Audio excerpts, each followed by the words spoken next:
जीवनाची गंमत कशी आहे बघा ना.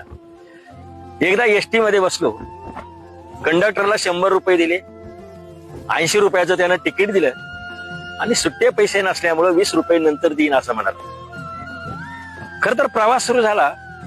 मला खिडकीजवळ जागा होती, खूप सुंदर वातावरण बाहेर होतं, पण माझं काही मनच लागेना. माझं सारं लक्ष होतं की कंडक्टर आपले 20 रुपये कधी देतो. आणि हा विचार करता करता जेव्हा माझं स्टेशन आलं तेव्हा मी 20 रुपये न घेताच गाडीतून खाली उतरलो आणि नंतर लक्षात आलं, अरे आपण पैसे विसरतो. जीवनाचं तसंच आहे. आपल्याला सगळ्या गोष्टी अनुकूल असतात तरी आपण नाही त्या गोष्टीचा विचार करत बसतो. आणि जेव्हा आपलं शेवटचं स्टेशन येतं तेव्हा कळतं, अरे जगायचं राहूनच गेलं आपण.